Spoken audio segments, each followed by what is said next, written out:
Welcome to Washington Today on C-SPAN Radio for Tuesday, October 26, 2021. Snapchat, TikTok, and YouTube executives promising Congress to work on new requirements for the social media industry to protect the physical and mental health of young users. An FDA advisory committee unanimously recommending emergency authorization of Pfizer's COVID-19 vaccine for children 5 to 11 years old. More promises of a deal near on the big social spending bill between progressive and moderate Democrats as negotiations intensifying at the White House. This is less than 2 days before President Joe Biden goes on an overseas trip that will include a stop at the climate conference in Scotland. And Virginia governor's election coming up fast, polls showing a very tight race between Democrat Terry McAuliffe and Republican Glenn Youngkin. We'll talk about it with Larry Sabato, director of the University of Virginia Center for Politics. This from the Washington Post. TikTok, Snapchat, and YouTube, all social media sites popular with teens and young adults, faced a barrage of questions and accusations Tuesday from lawmakers who want the companies to do more to protect children online. Executives from all three companies committed to sharing internal research on how their products affect kids, an issue that has come to the forefront in the past several weeks as tens of thousands of pages of Facebook's internal documents have been revealed by a whistleblower. Senator Richard Blumenthal, Democrat from Connecticut, chairs the Senate subcommittee on consumer protection that held this hearing. Here's his questioning to Jennifer Stout from Snap, Michael Beckerman from TikTok, and Leslie Miller from YouTube. As you know by now, in August, Senator Blackburn and I wrote to Facebook asking whether they had done any research, whether they had any facts that showed harm to children. And in fact, they denied it. They dodged the question. They disclaimed that Instagram is harmful to teens. Let me ask you, and I think it's pretty much a yes or no question, the same question that we asked Facebook. Have any of your companies conducted research on whether your apps can have a negative effect on children's or teens' mental health or well-being, and whether your apps promote addiction-like use? Have you done that research? Ms. Stout? Senator, we have conducted research. Much of our research is focused on our products and how we can improve our products and services to really meet the needs of our users and our community. And as I mentioned in my opening testimony, some of the research that we did shows that 95% of users say that Snapchat makes them happy. Will you make that research available to the subcommittee? Yes, Senator, we would. Mr. Beckerman? Senator, thank you for the question. We believe that research should be done in a transparent way. And for us, we partner with external experts and stakeholders to get their feedback. And we think that this is something that everybody can work together on. And additionally, we've actually supported passage of the CAMERA Act, which would have additional funding at NIH, and we'd love to see this done in an external way, in a transparent way. Ms. Miller? Yes, Senator. We work with experts to leverage their insights and research to make sure that our product and policy decisions are up to date based on their insights. Now, I've asked whether the research has been done that could show negative effects or addictive-like impacts. You've all indicated that you've done that research, and Ms. Stout has indicated that her company will make it available. I'm assuming, Mr. Beckerman, your company will? You're nodding. And Ms. Miller? Yes, Senator, we have published some research, and we would make additional available. Questions from Senator Richard Blumenthal to the vice presidents of YouTube, TikTok, and Snap Incorporated, parent company of Snapchat. Senators today citing examples of harm done to young people on these sites, including the promotion of eating disorders, drug addiction, or sexually explicit content. Senator Ed Markey, Democrat from Massachusetts, asking the witnesses if they support his proposed bill to give new privacy rights to children, ban targeted ads, and video autoplay aimed at kids. The problem is clear. Big tech preys on children and teens to make more money. Now is the time for the legislative solutions to these problems. And that starts with privacy. I've introduced bipartisan legislation to give children and teens a privacy bill of rights for the 21st century. Today, a 13-year-old girl on these apps has no privacy rights. She has no ability to say no. No, you can't gobble up data about me. No, you can't use that data to power algorithms that push toxic content towards me. No, you can't profile me to manipulate me and keep me glued to your apps. No, you have no rights, 13-year-old girl in the United States of America in the year 2021.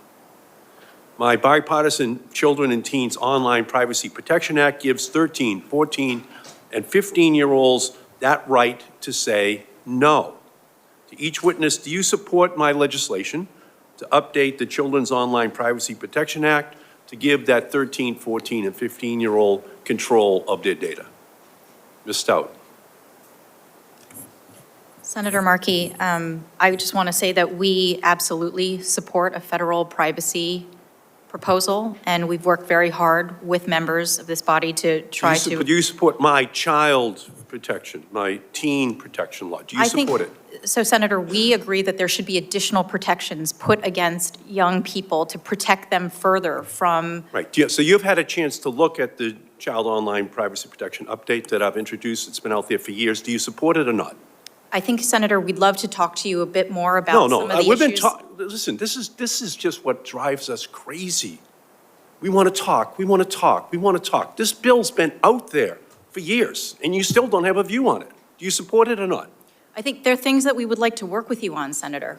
Listen, this is just the old game. Mr. Beckerman, do you support the Child Online Privacy Protection Act being updated the way my legislation does? Senator, thank you for your leadership on this issue. It's been very important. Yes, we agree that COPPA needs to be updated, particularly as it relates to the way age verification happens across the internet. It's an area that I think has been not given as much attention as it deserves, that we do agree that COPPA does need to be updated. Do you support my legislation to update it? You've had plenty of time to look at it.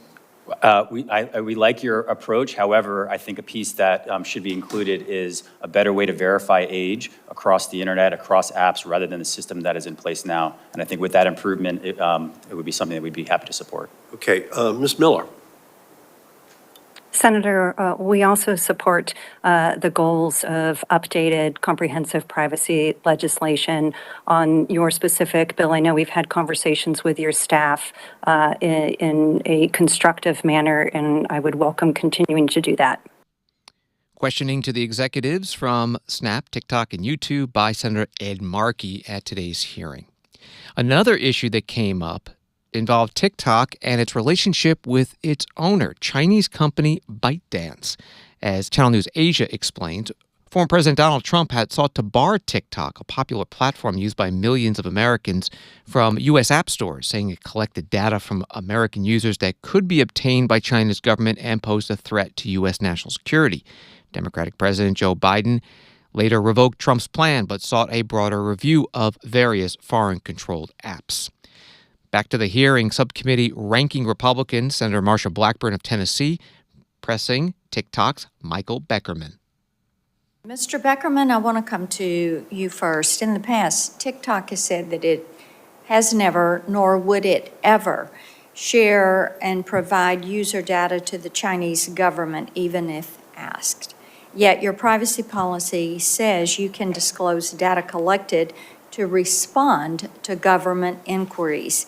It also says you share data you collect with your parent companies and affiliates, and that you transmit user information to servers and data centers overseas. And earlier this year, the Chinese Communist Party acquired an ownership stake and a seat on the board of ByteDance. So does TikTok share user data with its parent company, ByteDance? Thank you, Senator. This is an important question, and I'm glad you're asking. TikTok does not... Quickly. Excuse me? Quickly, please. Yes, Senator. We do not share information with the Chinese government, and I would like to point you to a Citizen Lab report, which is one of the most well-respected global national security experts, where they said Our research shows that there's no overt data transmission to the Chinese government, and our testing, TikTok did not contact any servers within China. And then the report goes on to state, Senator, Let me that ask TikTok you- does not pose a threat to national security, and I'd be happy to submit that report Okay, for let me the ask you, record. please submit the report for the record. Do any ByteDance employees have access to TikTok user data or any role in creating their algorithm?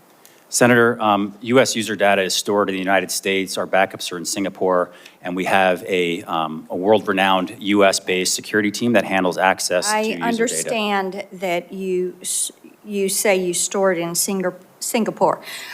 Tell me about programmers, product developers, and the data teams. Are they housed in China? Senator, like many technology companies, we have engineers in the United States and throughout and around the world. And so they have access to algorithms and data? Senator, we have engineers in the United States, and we also have engineers. So that answer is yes. What about Douyin?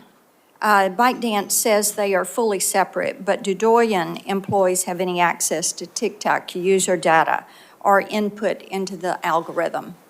Senator, that's a completely different app from TikTok. And No, it's a related company. You might want to check that. If the Chinese Communist Party asks you for U.S. user data, what is to stop you from providing it, since they have a seat on the board of ByteDance and they have a financial stake in the company? Senator, that's not accurate. One, they do not have a stake in TikTok at all. Oh, yes, they do. It happened in August. Senator, that's not accurate. That is ByteDance, and we can clarify that for the record. But the record is that the Chinese Communist Party acquired a stake in ByteDance in August, and they now have a seat on the board. Senator Marsha Blackburn questioning Michael Beckerman, TikTok Vice President and Head of Public Policy for the Americas. You can find the full Senate subcommittee hearing at our website, cspan.org. TikTok says it has more than 1 billion monthly users. Snapchat, also testifying today, says it has 500 million monthly active users. And a YouTube executive testifying billions of videos on that site watched every day. Also today, the Federal Communications Commission voting to revoke authorization for China Telecom's U.S. subsidiary to operate in the U.S., citing national security concerns. China Telecom is the largest Chinese telecommunications company. It's provided services in the U.S. for nearly 20 years through China Telecom Americas, but it must now discontinue within the U.S. within 60 days. This is Washington Today.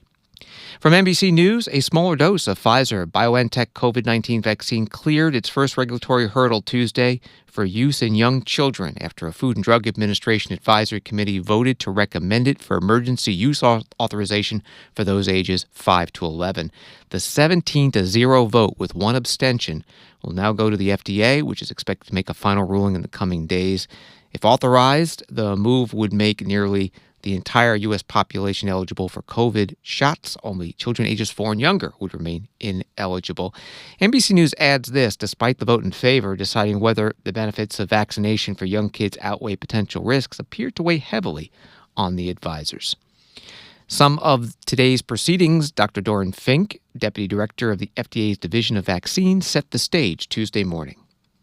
As we all know, the Pfizer BioNTech COVID vaccine is authorized for use under EUA in individuals 12 years of age and older, and additionally is approved under the trade name Comirnaty for use in individuals 16 years of age and older for active immunization for prevention of COVID-19 caused by the SARS-CoV-2 virus. Pfizer BioNTech has now submitted a request seeking an amendment to their EUA for use of a 2-dose primary series in children 5 through 11 years of age. This request includes use of a lower mRNA content, 10 micrograms, than authorized for use in older age groups, 30 micrograms. That is, we are considering the use of an age-appropriate dose level because, as we pediatricians are fond of saying, children are not simply small adults. The VRBPAC is convened today to discuss whether available data support that the benefits of the Pfizer BioNTech COVID-19 vaccine outweigh its risks when administered as a 2-dose primary series to children 5 through 11 years of age. Dr. Doran Fink from the FDA at the start of today's advisory panel virtual meeting. Later in the proceedings, Dr. William Gruber from Pfizer made the company's case for approving the emergency use authorization. I am pleased to present to you today the Pfizer-BioNTech BNT162b2 vaccine request for emergency use authorization in individuals 5 to less than 12 years of age. My name is Bill Gruber, and I head the Vaccine Clinical Research and Development Group at Pfizer. My presentation this morning will be brief and to the point. Although I will touch on each of the topics shown here, I will focus primarily on the clinical data that demonstrates clear and compelling vaccine safety and efficacy and supports an emergency use authorization in 5 to less than 12-year-olds. Pfizer-BioNTech are seeking emergency use authorization of a 10 microgram dose of BNT162b2 for use in children 5 to less than 12 years of age. A lower dose of 10 microgram was selected as the optimum dose for 5 to less than 12 years of age based on the favorable reactogenicity profile and robust immunogenicity results from a dose-finding and phase 2-3 study. The proposed indication is for the active immunization to prevent COVID-19 caused by SARS coronavirus 2 in individuals 5 to less than 12 years of age, administered as a primary series of 2 doses of 0.2 milliliters each, 3 weeks apart. I will share information with you today that the vaccine meets emergency use authorization guidance for children 5 to less than 12 years of age. You will see that the vaccine meets all safety data expectations and meets immunobridging criteria, and that 90.7% efficacy was observed. Plans are established for active follow-up of safety under emergency use authorization, and the vaccine's benefits outweigh its risks.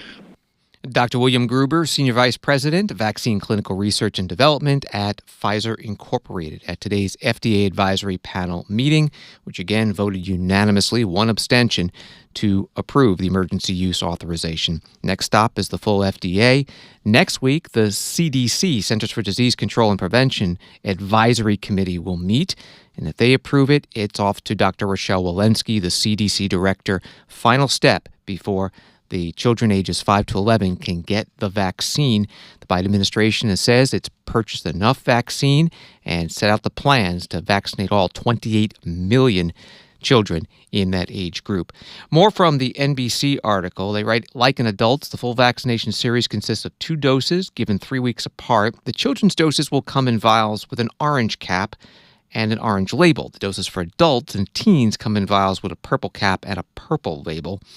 Also, though children are less susceptible to severe illness from COVID, more than 1.9 million children ages 5 to 11 have tested positive for the coronavirus over the course of the pandemic, and more than 8,400 have been hospitalized. Washington Today continues in a minute. Welcome back to Washington Today, available as a podcast on the new C-SPAN Now app or wherever you get your podcasts.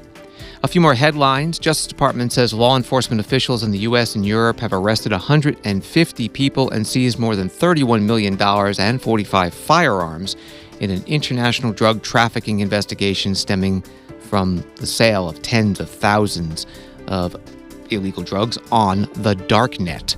That's part of the internet hosted within an encrypted network, accessible only through specialized anonymity-providing tools. And the White House has nominated the acting Federal Communications Commission Chair, Jessica Rosenworcel, to permanently head the agency. And also nominated Gigi Sohn, a fellow at the Georgetown Institute for Technology, Law, and Policy, to become a commissioner. If both nominees are confirmed, it would give Democrats a 3-2 majority on the FCC. This from Politico. The White House hosted last-minute meetings with influential groups of House Democrats on Tuesday as party leaders in both chambers raced to resolve disagreements still snarling President Joe Biden's domestic agenda. Even as they get closer to agreement with Senate centrist holdouts on their social spending mega bill, Democrats face hang-ups over major issues that include taxes, Medicare and Medicaid expansion, and paid leave, all of which are in flux as lawmakers keep negotiating. As talks drag on, party leaders are still sounding confident. Many of the House progressives meeting with President Biden at the White House today. They included members of the Tri-Caucus, Women's Caucus, and LGBTQ plus Equality Caucus. And as they walked in, reporters asking if a deal was close.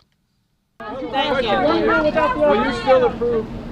How close are you? Today? Hours? Today? Today? Today.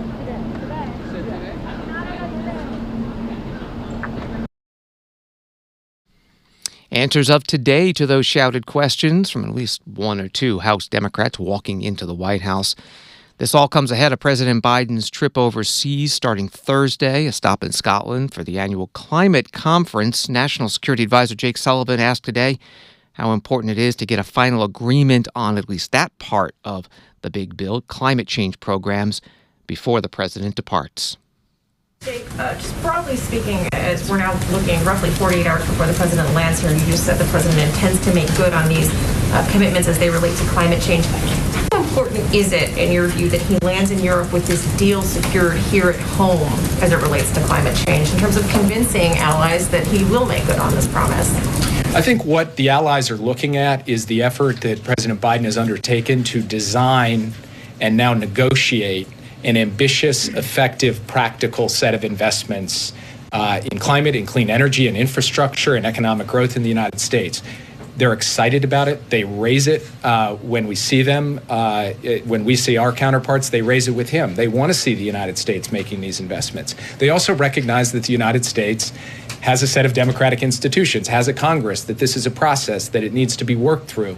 And so I believe that whether there is a deal this week or whether the negotiations continue, there will be a lot of energy and enthusiasm for the effort the president is undertaking right now to make bold, far-reaching investments that will deliver on his commitments, both with respect to climate and with respect to economic growth in the United States. Do you not see this as his credibility weakened if he shows up there without a deal reached? I think you've got a sophisticated set of world leaders who understand politics in their own country and understand American democracy and recognize that working through a complex, far-reaching negotiation on some of the largest investments in modern memory in the United States, that takes time. And so I don't think that world leaders will look at this as a binary issue, is it done, is it not done? They'll say, is President Biden on track to deliver on what he said he's going to deliver? And we believe one way or the other he will be on track to do that. That's National Security Advisor Jake Sullivan in the White House briefing room. A new poll showing 55% of Americans want Congress to pass a bill to ensure that more of the nation's electricity comes from clean energy and less from climate-damaging coal and natural gas.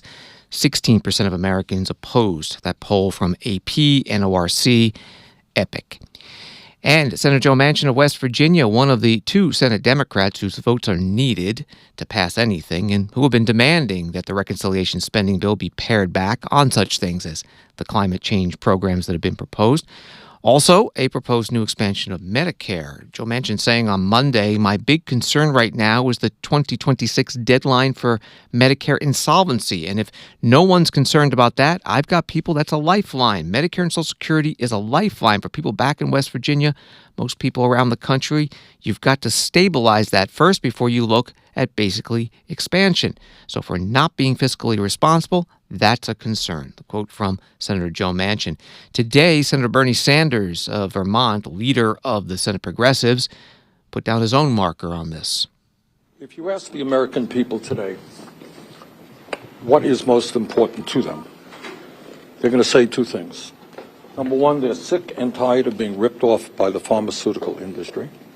They think that it's insane that in some cases we pay 10 times more for the same drug as the people in other countries, while last year the pharmaceutical industry made $50 billion in profit and right now has 1,500 paid lobbyists here in Washington to make sure we don't lower the cost of prescription drugs. So to my mind, any serious reconciliation bill must include real Medicare negotiations with the pharmaceutical industry to lower the cost of prescription drugs. That's probably the issue most on people's minds. Maybe the issue second most on people's minds is the understanding that it is really insane that in the wealthiest country in the history of the world, we have tens of millions of Americans, older Americans, who have no teeth in their mouth, who are unable to digest the food that they're eating, people who cannot hear and communicate with their grandkids because they have no hearing aids, people are unable to see well. This is America, richest country in the history of the world. Bottom line is that any reconciliation bill must include serious negotiations on the part of Medicare with the pharmaceutical industry, lower the cost of prescription drugs. That's what the American people want. Any serious reconciliation bill must include expanding Medicare to cover dental, hearing aids, and eyeglasses. Is that a red line for you? Is that a red line for you, sir? Sir, is that a red line for you? Senator Bernie Sanders, the Budget Committee chair, speaking with reporters on Capitol Hill. He's an independent from Vermont, caucuses with the Democrats. Senator Joe Manchin, who had laid out that statement about Medicare that Senator Bernie Sanders responded to, had a very high-profile meeting with President Joe Biden at the president's home in Delaware this past weekend about the big spending bill. Senator Manchin talking about it today at the Economic Club of Washington. Did you leave thinking that we're making progress and that you said to the president, well, here's my bottom line, and if you can deliver this, you got my vote? I don't think you negotiate. No one should ever negotiate with the president, especially, or anyone else if you're negotiating in good faith. Yeah, I've always tried to put myself in the other person, but I want the other person to understand who I am too. So if they can put themselves where I am and I put mine, we reverse roles and look at it. So when I left, I think it was a very positive meeting. We know there's a lot of things we can do to make a more perfect union. Okay. When you go to the president's house like that, I guess you can ask for anything you want to eat, and they serve anything, right? Because they want to make you happy, right? So you had a good time. Well, let me tell you, the thing we had a good time was, as you know, I kidded him. You know how he was always supposed to be the poorest senator. He had an eye for real estate.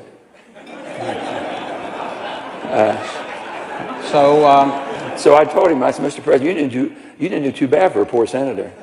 But let me tell you one thing he did. And he talked about that, and you walked down. But he built the home, and I was very impressed. He did a heck of a job, and he designed the whole thing. We went through it. It's a very nice home and a very nice setting.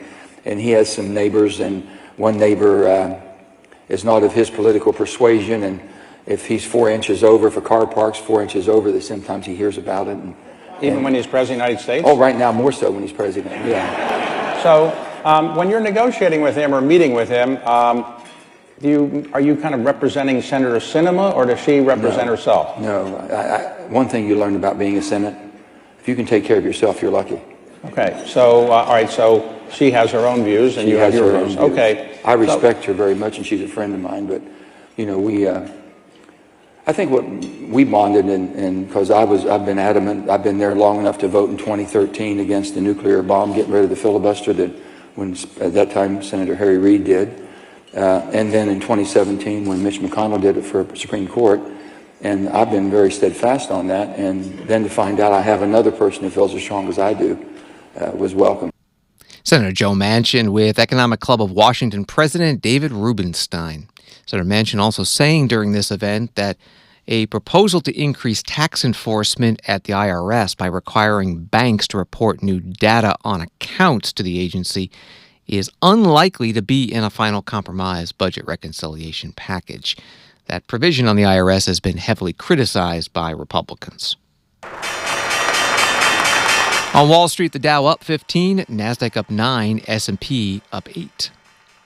This from FoxNews.com. The Pentagon stated Tuesday that nearly 450 American citizens are still in Afghanistan following August's U.S. military withdrawal, more than the Biden administration had previously claimed. The latest tally came from Undersecretary of Defense for Policy Colin Kahl after Senator Jim Inhofe, Republican from Oklahoma, pointed to what he believed were contradictory or at least confusing numbers that the administration has presented since the August 31st withdrawal. Kahl testified before the Senate Armed Services Committee along with Lieutenant General James Mingus, Joint Chiefs of Staff Operations Director. Here's a portion where they're asked about the after effects of the Afghanistan withdrawal on U.S. national security by Senator Joni Ernst, Republican from Iowa. Yes, thank you, Mr. Chair and gentlemen. Thank you for being here today as we continue to examine the repercussions of President Biden's disastrous withdrawal from Afghanistan and the abandonment of Americans to the hands of the Taliban. Mr. Call, Dr. Call, is it true that President Biden said we wouldn't leave when there were Americans left behind? We have not left Americans behind. They continue to get out. We left Americans behind. We did not leave Americans behind. They continue to get out. Did the Military DOD, mission ended you on represent the August DOD, 31st. Dr. Call, did the DOD leave before all Americans were out? It was the consensus judgment that leaving on August 31st was the best way to continue. So the to get Americans DOD, out. General Mingus, did our soldiers leave before all Americans were out? Yes, ma'am. The last airplane left the evening of the 30th, morning of the 31st of August. Thank you for your straightforward answer, General Mingus. Dr. Call, is there more or less risk of terror attacks against Americans and American interests because of the precipitous withdrawal of American military capability from the region?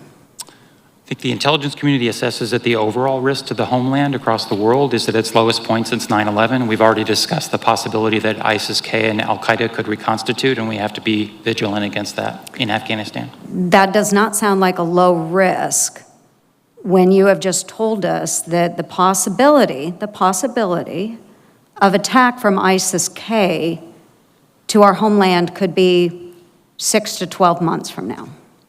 The intelligence community assesses they could build that capability. We need to be vigilant in disrupting that. So it doesn't sound like low risk. So, Dr. Call, what threat assessments did you use for planning the security environment that would occur after the U.S. withdrawal? What assessments? Well, when I came into office, the decision had already been made, and I was overseeing, from a civilian perspective, the retrograde operations. Colin Call is Defense Undersecretary for Policy, testifying along with Lieutenant General James Mingus from the Joint Chiefs of Staff, Operations Director. Questions from Senator Joni Ernst, Republican from Iowa, today's Armed Services Committee hearing. The House this week unanimously passed a bill to posthumously award the Congressional Gold Medal to the 13 U.S. troops killed in the terror bombing outside the Hamid Karzai International Airport in Kabul in August. That legislation now heads to the Senate. Virginia governor's election is 1 week and 1 day away, November 2nd. A new USA Today Suffolk University poll showing it's too close to call. Democrat Terry McAuliffe and Republican Glenn Youngkin tied at about 45% each. In just a moment, we'll be talking with political analyst Larry Sabato. First, here are some of the many ads now running in Virginia. What's the Virginia governor's race really about? You, us. It's about who we are. The choice is stark. Glenn Youngkin is Donald Trump's candidate. Anti-Semitism, racism, deny gay couples the right to marry. That ugly Charlottesville hate. Terry McAuliffe believes in a different Virginia, working together, rejecting hate. Which Virginia do you believe in? Don't let Donald Trump win. The Lincoln Project paid for and is responsible for the content of this advertising. As a parent, it's tough to catch everything. So when my son showed me his reading assignment, my heart sunk. It was some of the most explicit material you can imagine. I met with lawmakers. They couldn't believe what I was showing them. Their faces turned bright red with embarrassment. They passed bills requiring schools to notify parents when explicit content was assigned. It was bipartisan. It gave parents a say, the option to choose an alternative for my children. I was so grateful. But then Governor Terry McAuliffe vetoed it twice. He doesn't think parents should have a say. He said that. He shut us out. Glenn Youngkin, he listens. He understands. Parents matter. Join me in voting for Glenn Youngkin. I'm Glenn Youngkin, candidate for governor, and I sponsored this ad. With more on the Virginia gubernatorial election, we're joined by Larry Sabato, director of the University of Virginia's Center for Politics and editor-in-chief of Sabato's Crystal Ball political newsletter. Thank you so much for joining us. Sure. What is the state of this race? It is very close and very competitive, and I don't think it's where a lot of people, certainly on the Democratic side, expected it to be a week ahead of the election. One signature issue for each side. What would you say it is? For the Democratic side, it would have to be that the Republican is Trumpy, at least in some ways, and Virginia solidly rejected Trump twice in 2016 and 2020. The idea being, you've never had it so good, you better keep voting Democratic. For the Republican side, there have been many issues that I think they've tried in order to get Terry McAuliffe on the defensive. The one they've settled on is education, particularly secondary school education and some primary. And that's because there's a lot of turmoil about mask requirements and vaccine requirements and books in the libraries that may have obscene parts, and you name it, it's happening. And we see it at school board meetings with angry crowds showing up and making threats. They're not making threats, but they're capitalizing on the emotion that exists in the localities about how the schools are being run.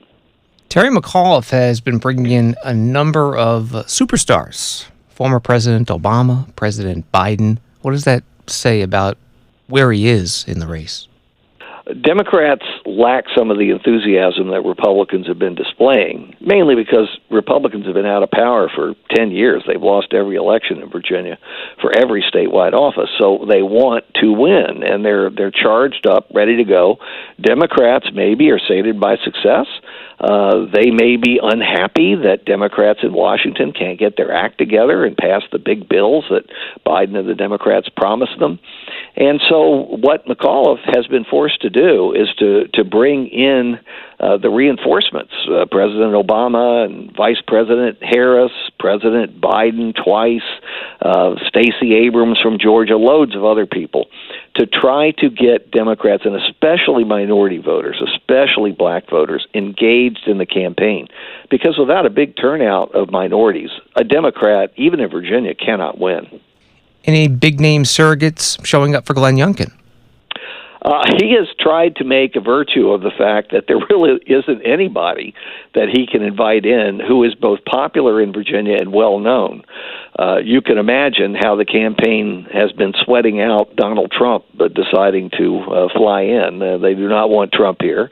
Vice President Pence is coming in and is speaking to a group of Republicans who strongly endorse Youngkin, but they've gone to great pains to make it clear that Youngkin did not invite Pence and won't be there. And it's like that for a whole series of people. In the convention, Youngkin did invite Republicans like Senator Ted Cruz in, for example, their personal friends. But we see none of that for the general election, and it's a wise strategy because Virginia, while not solidly Democratic, is kind of bluish-purple or purplish-blue. It leans more Democratic than Republican. We're talking with Larry Sabato from the University of Virginia Center for Politics. Early voting in Virginia has been going on for a couple of weeks. Can any trend be gleaned in the race for governor based upon the numbers of votes coming in? Yeah, we don't register by party in Virginia, so you really can't do what people in other states can do, see how many Democrats are voting and how many Republicans. But based on what I've seen, and mainly it's the number of votes coming in from certain localities that lean one way or the other, Democrats, as expected, will have some sort of lead with the early voting. How big a lead? No one can say. No one will know until those votes are opened on election night. The number is impressive. We expect upwards of 2.5 to 3 million Virginians to vote in the gubernatorial election, and already we're at somewhere around 700,000, could be a little bit more than that now. That's lower than 2020, but of course that was at the height of the pandemic. But people have gotten used to voting early, sometimes in person early, sometimes by mail, though mail has been trailing off. It took me nearly a month to get my absentee mail ballot, and I'll never vote by mail again.